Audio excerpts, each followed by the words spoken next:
Para a gente entender de verdade o jogo político aqui no Brasil, a primeira coisa é conhecer o livro de regras. E hoje a gente vai abrir esse manual para decifrar exatamente como os partidos políticos nascem, como eles sobrevivem e, claro, como competem pelo poder.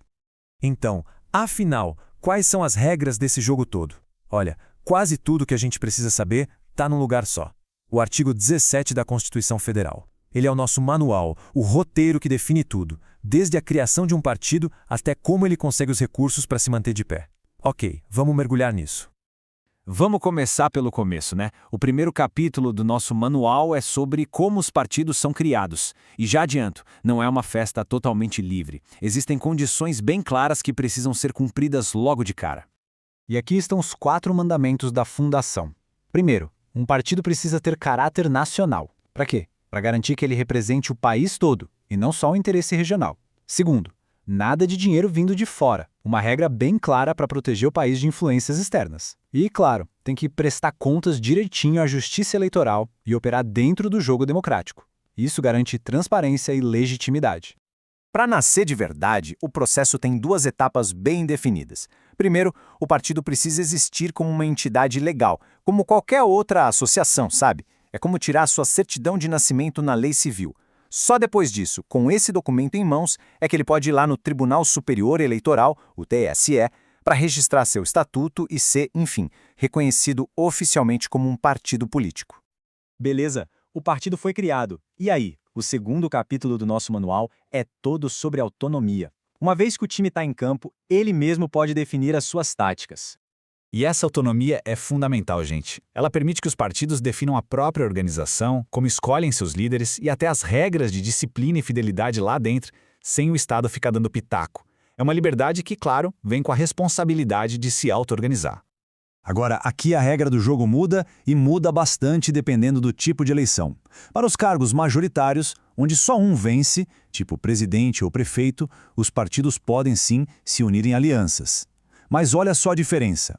Para as eleições proporcionais, aquelas que elegem vários deputados e vereadores, as coligações são proibidas. Essa mudança foi feita para tentar fortalecer a identidade de cada partido.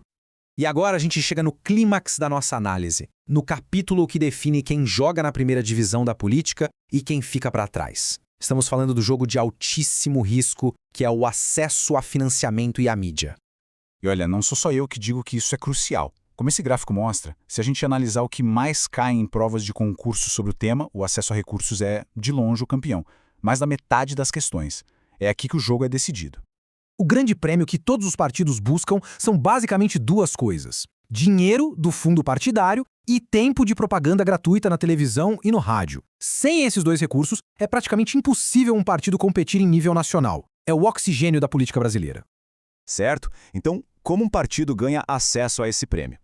Existem 2 rotas e basta cumprir uma delas. A primeira é o caminho dos votos, conseguir pelo menos 3% dos votos válidos para deputado federal no país inteiro, e esses votos têm que estar espalhados por, no mínimo, 1/3 dos estados. A segunda é o caminho das cadeiras, eleger uma bancada de pelo menos 15 deputados federais, também bem distribuídos pelo Brasil. E o desafio só aumenta, viu? Esta linha do tempo mostra direitinho a famosa cláusula de desempenho. A regra está sendo aplicada aos poucos. Começou mais leve lá em 2018 e vai ficando mais e mais rígida a cada eleição, até chegar no nível máximo em 2030. Ou seja, a régua está subindo. Essa cláusula de desempenho cria uma consequência bem direta e, digamos, pessoal para os políticos. O que acontece quando o partido de alguém não atinge essa meta? É aí que a gente entra no capítulo sobre trocar a camisa política. A Constituição criou uma espécie de válvula de escape para essa situação, a chamada janela partidária.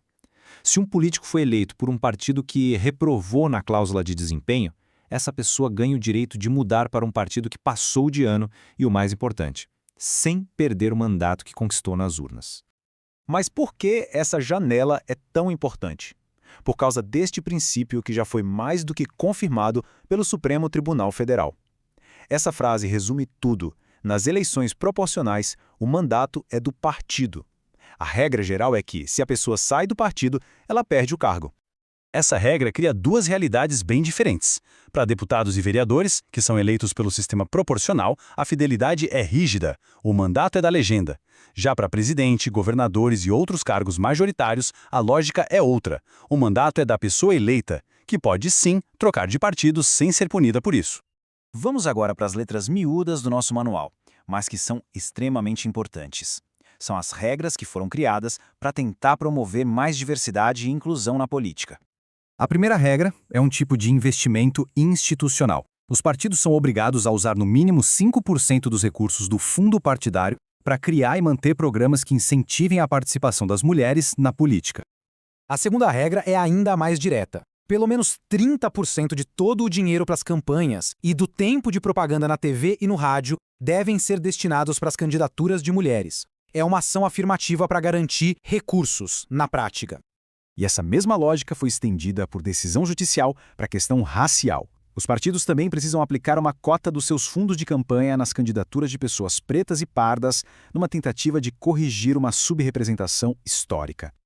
Bom, chegamos ao fim da nossa análise. Juntando todas essas peças, o que esse manual político nos diz sobre a democracia brasileira? O que isso tudo significa para quem vota? Resumindo o jogo todo, a criação de partidos é livre, mas bem regulada para garantir que sejam nacionais. A partir daí, a cláusula de desempenho age como um grande funil, concentrando o poder e recursos nos partidos maiores. Isso gera consequências diretas, como a janela partidária e regras de fidelidade diferentes para cada cargo. E por fim, existem regras de financiamento tentando ativamente aumentar a diversidade no jogo. Esse é o mapa do nosso manual político. Isso nos leva à pergunta final, que fica para a gente refletir. Com todas essas regras, filtros e incentivos, o sistema político brasileiro está se tornando uma democracia mais forte e mais representativa? Ou será que a gente está apenas criando uma liga política mais exclusiva com barreiras de entrada cada vez mais altas? A resposta? Bom, essa continua sendo escrita.